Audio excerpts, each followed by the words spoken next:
à tous et bienvenue pour cette vignette sur le dernier Pixar sorti. En avant! En avant pour le film acceptable. C'est pas un film qui a énormément fait parler de lui, contrairement à pas mal de Pixar. Je fais le pitch super vite.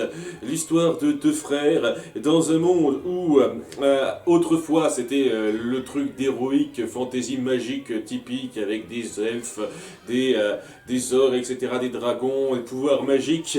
Mais tout d'un coup la technologie est arrivée et bon, ça a évolué en exactement la même technologie qu'on connaît nous, hein, époque moderne maintenant, et donc toute cette magie s'est perdue en dépit du fait qu'on a toujours des orques, des fées, etc.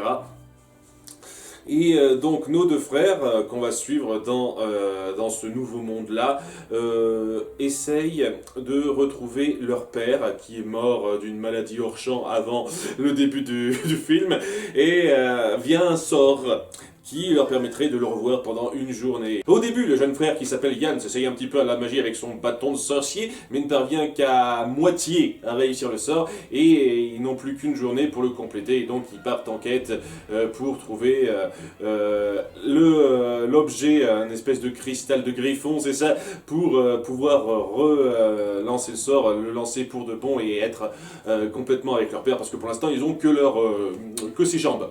Voilà, il y a que ces jambes qui sont réapparues, et donc ils veulent le tronc, hein. C'est pas plus mal, hein. C'est mieux, c'est plus pratique pour parler. Et ça va être ça, quoi, une quête dans laquelle ils vont se lancer pour retrouver leur père, via pas mal de péripéties qui sont plus ou moins intéressantes. Et ça allait, honnêtement. Globalement, c'est un film qui passait pas mal, qui est pas ce que je qualifierais dans le haut du panier Pixar, assez loin, hein. C'est même plus près du bas pour moi, mais à nouveau c'est un Pixar avec les qualités indéniables qu'on retrouve, avec pas mal de moments d'écriture, de moments d'atmosphère, d'émotions qui passent bien. C'est un film qui se regarde bien. Je vois mal ça tomber dans les meilleurs films animés Disney Pixar de quelqu'un, mais bon... à nouveau, c'est moi. Et je vais tacler ça tout de suite. Je pense que je commence un petit peu à saturer de ce genre de message sur le deuil. Comme quoi, il y a un proche de notre famille qui est mort, il faut qu'on arrive à surmonter ça, qu'on apprenne à retrouver un petit peu la vie qu'on avait avant sans être pris, pesé, sans qu'on soit pesé par cette perte-là. Et ça arrive des tas de fois dans les films Disney, même pas que dans les films Disney. Et je vous cache pas que depuis quelques temps, ça passe sans plus. C'est pas mauvais, hein, à nouveau, on ressent la peine des personnages, hein, si on fait preuve d'empathie, mais oui, il y a vraiment tellement de gens qui peuvent s'identifier à ça, en fait. Si j'avais découvert ce film, j'en sais rien, il y a 15 ans plus tôt, peut-être que j'aurais été davantage touché par l'émotion qu'on veut faire passer. Parce que l'émotion, elle est assez forte quand même en soi, hein. Si on la voit totalement intrinsèquement, le fait de savoir se centrer sur ce qui est important, sur ce qui est vraiment présent pour nous, plutôt que vouloir se raccrocher à ce qui ne peut plus être là pour nous. Quelque chose, il y a un moment comme ça, autour de nos deux frangins, qui passe très bien, mais... ouais, c'est un peu du réchauffé, je trouve. Hein, déjà vu pas mal de fois. Donc ouais, je vous cache pas que ça m'a pas trop éberlué non plus. Hein.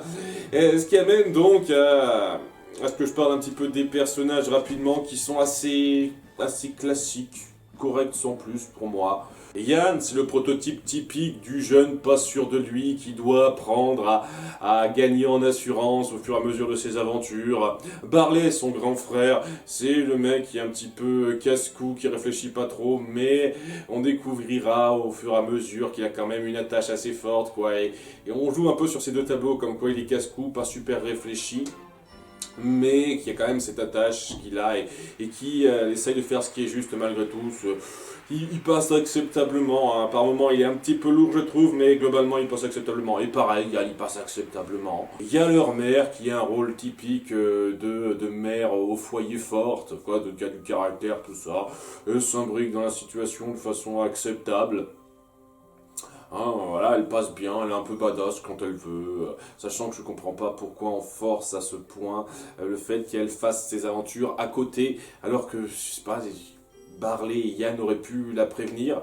Elle aurait pu participer dès le départ avec eux, je vois pas pourquoi elle aurait été particulièrement contre au départ, qu'ils se lancent dans cette espèce d'aventure pour retrouver leur père. Je pense qu'elle serait totalement de leur côté pour les accompagner. Mais non, on la fait pas venir. Voilà, de façon à ce qu'il y ait un truc en parallèle qui se fasse, je trouvais ça un petit peu gros, personnellement. Il y a un personnage qui est un peu mis en avant d'une manticore, donc c'est genre une créature qui vit des centaines, voire des milliers d'années, donc qui était là à la bonne vieille époque où c'était pas la technologie, tout ça, mais elle s'est assagie, elle a un petit peu perdu son caractère très aventuré de l'époque, et très très vite elle le retrouve, de façon un peu trop gaguesque, mais globalement elle reste un petit peu amusante, voilà, des personnages corrects, qui portent acceptablement le film. Il n'y a rien de particulièrement fort chez eux, ou de particulièrement exceptionnel, original, mais ça va, ça passe. Hein, on aurait pu avoir pire, hein. Je préfère encore avoir des personnages corrects qui passent que des stéréotypes mal fichus ou des trucs complètement forcés, comme on a eu dans notre film avant, là ça passe bien, voilà. Et ça va être un peu ça l'histoire, en gros, je vais pas avoir tant de choses que ça à développer, ça va être des tonnes de péripéties qui seront plus ou moins drôles, plus ou moins aventureuses, plus ou moins forcées, je vais faire un petit laïus là-dessus parce que c'est un peu forcé par moment, qui arriveront à nos protagonistes, qui apprendront un petit peu à grandir de cette expérience, à renouer un petit peu avec leur père, à vouloir rechercher à renouer avec leur père qui est qu'une paire de jambes comme je l'ai dit, et ça le fait acceptablement, hein. L'action passe, l'humour est un petit peu faiblard, mais il se suit acceptablement. Je veux dire énormément de fois acceptablement, parce que c'est beaucoup de choses qui sont comme ça dans ce film, hein, acceptable, hein, vous m'excuserez. Et ouais, quand on passe au moment émotion entre les deux frangins, ce que signifie retrouver leur père, cette espèce d'évolution mentale de notre héros Yann, un petit peu de Barley, tout ça, ça le fait bien. Après, ça va pas dans quelque chose de sensationnel non plus. À aucun moment donné, ça m'a époustouflé. Et c'est ça le truc, j'ai passé un bon petit moment, sans plus. Ça m'a pas époustouflé. Et c'est mieux que ce que je peux en dire de pas mal d'autres films, donc ça va, hein. C'est un film qui vaut le coup d'être vu rapidement une fois, mais c'est quand même assez loin de ce que je pourrais appeler un incontournable Pixar, à mon sens tout du moins. Et ça vient, je pense, en grande partie d'un léger manque d'imagination dans votre cadre. Vous créez une situation où donc on a des tonnes de personnages d'heroic fantasy typiques qui ont grandi dans un monde qui a évolué en le nôtre à peu de choses près vers la technologie, et vous n'avez, je trouve, pas beaucoup d'imagination par rapport à ça. Vous mettez les créatures typiques, donc licorne, au passage il y avait de la promotion autour de la licorne, je pense qu'ils apparaissent à peine 15 secondes quoi. On voit 15 secondes de licorne, mais vraiment licorne errante, gaguesque, etc. C'est rien du tout quoi. Mais on insiste sur ce gag de merde qui laissait pas entrevoir quelque chose de super fort, mais ouais, c'était de la merde ces gags là, mais bon, ça dure 15 secondes en tout et pour tout dans le film, donc pour ce que ça vaut. Voilà, enfin, une tonne de créatures très typiques du genre, et lorsqu'on est dans notre monde de technologie à nous, et ben c'est exactement la même chose qu'avec nous. Humains, donc taille humaine, deux bras, deux jambes typiques, alors qu'on a des tonnes de créatures qui sont pas tout à fait selon les mêmes normes. Et je trouve ça un peu dommage que vous n'ayez pas essayé d'adapter un petit peu ça aux différentes créatures qui existent, un petit peu ce qui a été fait avec Zootopie par exemple. Dans Zootopie, on adaptait ce monde aux différentes tailles de créatures qui existent. Hein, une chose qu'on n'avait pas faite par exemple Tous en scène, qui rend un petit peu cet univers assez branlant dès lors qu'on y réfléchit un petit peu. C'est un peu pareil avec En Avant, en un petit peu moins appuyé, mais un petit peu pareil, puisque, ouais, il y a énormément de créatures qui sont un peu particulières, qui n'ont vraiment pas les mêmes dimensions que nous, et pourtant, ils ont les mêmes technologies que nous.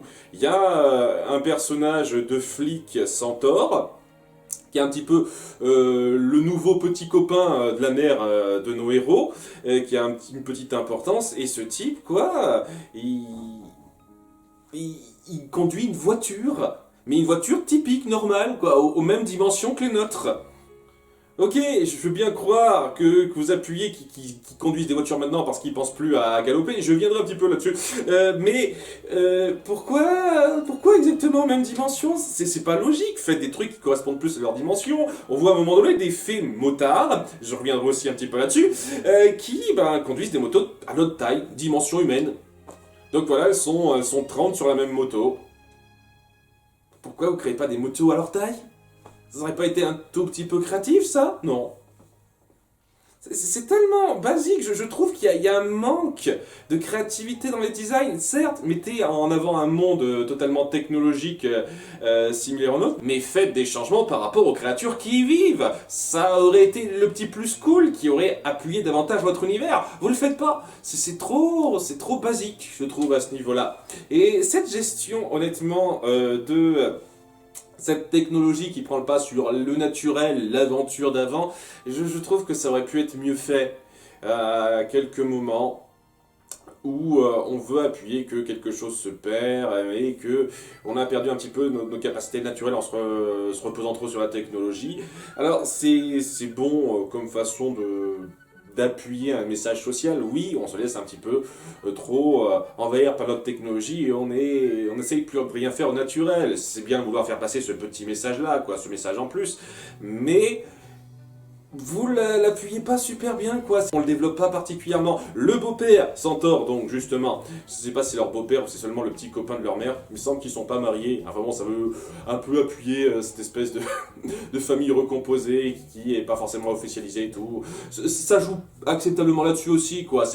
C'est très classique, déjà vu des tas de fois avant, mais ça le fait très acceptablement. À nouveau, acceptablement. Je voudrais faire un compteur du nombre de fois que je le dis. Mais voilà, le centaure, à un moment donné, il y a parlé qui lui dit que tu sais qu'à l'époque, les centaures pouvaient galoper jusqu'à 110 km/h. Quand même, wow, c'est dingue là. Et dit pourquoi je ferais ça, j'ai ma voiture. Et tu te dis ok, ça va peut-être partir vers quelque chose où il sera un peu obligé de galoper. Ben non. C'est juste à la toute fin, et je suis désolé, c'est pas un spoiler, je peux vous le dire, à la toute fin, il a été influencé par cette aventure, et il se dit, ok, maintenant j'ai plus besoin de ma bagnole, je galope pour bosser, parce que je suis un centaure, je sais courir très vite naturellement. Et il n'y a rien qui amène à cette espèce de conclusion-là, de réalisation-là, quoi. On le voit pas à un moment donné perdre sa bagnole en essayant de poursuivre les enfants qui partent un petit peu dans leur aventure sans trop faire gaffe à certains délires. Et où ils seraient obligés de galoper pour les pourchasser, pour ne serait-ce que sauver leur mère à un moment donné d'une quelconque chose. Non, à aucun moment on appuie ça. Ce qui fait qu'à la fin, cette espèce de réalisation, ouais, sans doute qu'il a été influencé par les paroles de ses beaux enfants, mais ça aurait été pas plus cool de l'appuyer, de le mettre en place. Beaucoup plus que ça, plutôt que de dire tu sais qu'à l'époque les centaures ils pouvaient galoper tout seuls, il n'y a rien qui appuie ça, et puis à la fin je suis influencé par ça. Des tonnes de trucs comme ça qui auraient pu être mieux appuyés. Tout ça pour qu'à côté, on ait pas mal de remplissages pas sensationnels pour moi, qui sont pas mauvais en soi, mais qui sont pas extraordinaires. Hein. Je veux dire, au départ, par exemple, pour bien appuyer que Yann est un reclus, quelqu'un qui ose pas s'affirmer, on a toute une scène de genre 2 minutes où il essaye d'inviter ses potes à son anniversaire et il ose pas. Pourquoi vous passez autant de temps là-dessus, merde? Ça sert à quoi de passer autant de temps sur ce genre de truc? On voit tout de suite que c'est un archétype de personnage très facile à cerner. C'est pas la peine de s'apesantir sur ce genre de truc. Il y a pas mal de scènes comme ça où on s'apesantit sur des trucs qui, honnêtement, étaient assez sans intérêt, très dispensables en soi. Et quand c'est un petit peu forcé en plus de ça, c'est quelques petites lourdeurs dans le récit dont on aurait pu se passer. Je pourrais vous parler d'un moment, par exemple, où il y a tout l'arrêt autour donc des motards fées, dont je vous ai parlé rapidement. Déjà, ce qui se passe, il y a un moment donné, nos deux frangins tombent en panne d'essence. Ça va amener une espèce de série de péripéties sans intérêt, où déjà, donc, on va tomber sur les fameux motards fées dont j'ai parlé, qui veulent faire chier le monde. C'est des stéréotypes de motards, comme j'espérais ne plus en voir, qui adorent se faire remarquer, qui sont du genre « Ah, tu me cherches !»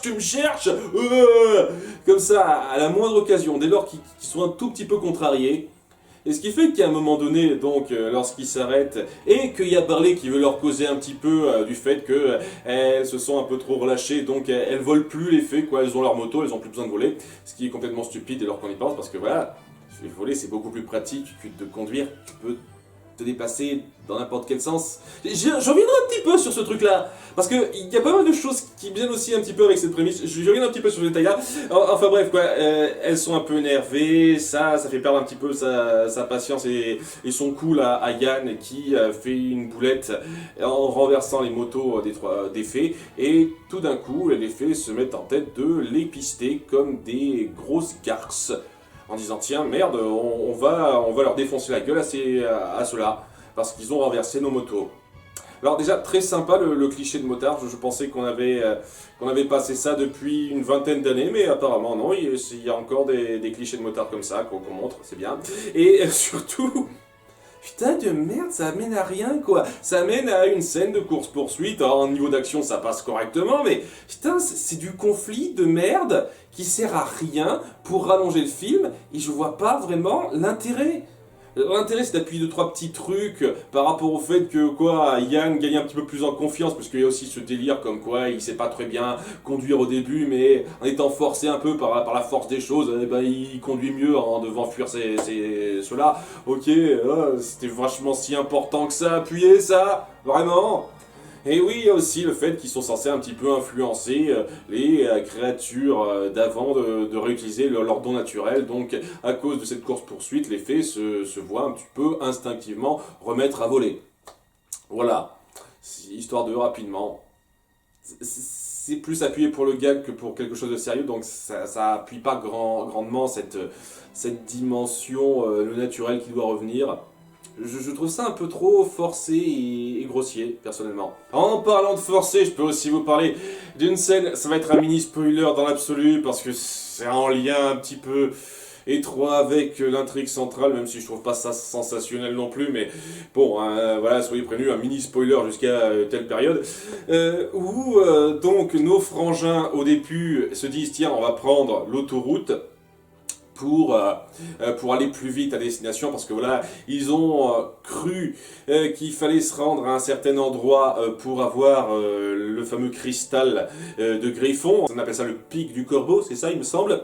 Et au début, ouais, ça a l'air d'être une montagne dans laquelle il faut se rendre, mais il y a un moment donné Barley qui insiste pour qu'on utilise une espèce de rue dangereuse, une route dangereuse que personne ne prend pour s'y rendre, parce que c'est plus l'aventure et tout pour lui. Et au début, il est pas chaud, Yann, mais après un petit moment émotion, pas trop mal, il finit par se dire ok, si tu penses que c'est bon de prendre cette route, très bien. Et en prenant cette route, il se rend compte que c'est pas la bonne voie à suivre, c'était pas vers cette montagne qu'il fallait se rendre, il fallait juste suivre un tas de sculptures de corbeaux, de sculptures de corbeaux qui pointent via leur bec différentes directions. Voilà, donc c'est ça le pic du Corbeau, c'est ça la direction à suivre. Il y a un chemin qu'il a pris comme ça, comme par hasard, qui a fait dévier leur direction de là où ils voulaient se rendre à la base. Comme par hasard, ils sont tombés sur le bon truc, quoi. Alors qu'ils n'avaient absolument aucune idée que c'était ça. Je pense que c'est un petit peu forcé dans l'écriture, excusez-moi, on peut faire quelque chose d'un petit peu mieux écrit que ça. Enfin voilà, c'est ce genre de choses qui plombe un tout petit peu le récit central, qui, je le dis, est bien sans plus. Mais voilà, à cause de ça, ça devient un tout petit peu moins que bien sans plus, je dirais pas mal. Voilà, c'est un film pas mal.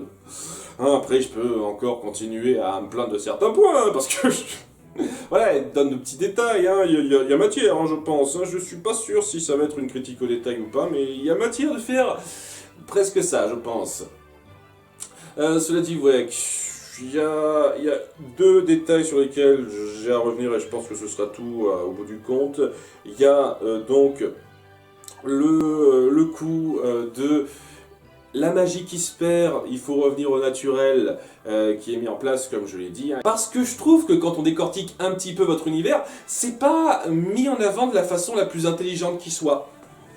Donc voilà, comme je l'ai dit, le monde maintenant des elfes, etc., est complètement pris dans la technologie et n'utilise pas la magie d'antan parce que c'était trop compliqué. Voilà, c'est plus simple d'utiliser la technologie, ne serait-ce que pour allumer la lumière avec une ampoule, plutôt que d'utiliser du feu pour allumer des torches dans sa maison, ce genre de truc. Alors c'est bien, hein, complètement compréhensible qu'on soit plus pris par la technologie que ça, mais il y a quand même des sorts qui sont montrés, des capacités qui sont montrées, qui sont quand même beaucoup plus pratiques que la vie rangée plus technologique qu'avant, quoi. Par exemple, pourquoi vous oublieriez votre capacité à voler? Je veux dire, c'est quand même vachement plus pratique de voler directement plutôt que d'utiliser un véhicule. Hein, ça vous permet d'aller dans beaucoup plus de directions, quoi. Vous n'êtes pas pris dans les embouteillages, etc. Pourquoi vous oublieriez votre capacité à voler? Pourquoi vous oublieriez de voler? Je ne comprends pas. Quelle technologie vous empêcherait de faire ça maintenant? Et ouais, il y a certains sorts montrés donc avec la baguette qui honnêtement sont super pratiques et que aucune technologie qu'on montre, en tout cas par rapport à la nôtre, hein, vu que c'est apparemment exactement la même que celle qu'on a aujourd'hui, aucune technologie ne semble égaler, genre le pouvoir de faire grossir des objets. Ouais, c'est vachement pratique ce truc-là. Personne s'est dit, ah, ça pourrait être utile par la suite. Non, on laisse tomber ça. Le pouvoir de faire léviter des objets, quelle que soit leur taille, quel que soit leur poids. Là aussi, c'est vachement pratique, hein, et je connais aucune technologie qui puisse faire ça de façon aussi pratique et rapide que simplement, ah, lévitato, bouge d'un endroit à un autre. Sachant que oui, hein, ça peut être des objets très gros, et j'en saute, quoi. Il y a certains sorts qui sont montrés qui n'ont pas du tout été éclipsés par la technologie, où on se dit, mais pourquoi ils n'ont pas continué à les utiliser dès lors qu'on y réfléchit? Et la réponse, c'est juste parce que il y a besoin de ça pour le scénario, quoi. Il y a besoin de faire ces sorts pour le scénario, pour rendre ça un peu cool. Et oui, ce message du naturel qui se perd face à la technologie, il n'a pas été particulièrement bien illustré. Ou alors, je sais pas, il fallait faire un truc plus poussé que simplement notre technologie basique à nous. Il fallait aller plus loin que ça. Et à ce moment-là, ça aurait été compréhensible. Mais c'est pas ce que vous avez fait. Et c'est dommage. C'est vraiment dommage. Voilà, il y a ça à dire. Et le dernier point sur lequel j'ai oublié de parler, c'est le père. Le père, donc il est plutôt bien géré dans sa présence, assez bizarrement quand on y pense durant tout ce road trip. Hein. Et la seule chose que j'aurais à reprocher, et c'est à la base même de ce qu'il est, c'est que c'est une paire de jambes la très grande majorité du temps. Quoi, hein, on passe du temps avec une paire de jambes qui accompagne nos héros et c'est pas particulièrement exaltant, excitant à voir une paire de jambes. Et je vous salue d'avoir réussi à rendre ça acceptable. Honnêtement, d'avoir réussi à rendre ça potable à suivre, me dire ok, j'en sens un petit peu quelque chose pour cette présence, pour ce père qui peut pas être avec eux. En dépit du fait que juste une paire de jambes, quoi. Mais ça va pas plus loin que ça, parce que c'est une paire de jambes, merde. Qu'est-ce que tu veux faire ressentir? Qu'est-ce que tu veux montrer comme émotion, comme mouvement particulièrement marquant, pointant, avec une paire de jambes? Le concept de base est un peu foireux au départ, et d'avoir réussi à le rendre acceptable, et ben c'est déjà un sacré exploit, je tiens à le dire, mais voilà, hein, c'est un exploit qui va pas hausser le film très très haut pour moi, parce que c'est un concept de base qui promettait pas beaucoup. Vous avez fait en sorte que ça aille le plus haut possible, presque. Et bien le plus haut possible, c'est pas si haut que ça, quoi. Hein, voilà. Mais bon, hein, vous avez réussi à rendre ça correct. C'est déjà extraordinaire, hein, vu la base d'où laquelle vous partez. Mais bon, voilà, je sais que je me suis appesanti plus sur le négatif que sur le positif, parce que ouais, je trouve pas qu'il y a beaucoup de choses à développer dans le positif, parce que ce récit road trip est très classique, et il n'y a pas grand chose de particulièrement poussé à développer. Mais bon, pour ce que c'est, ça le fait de façon tout à fait réussie.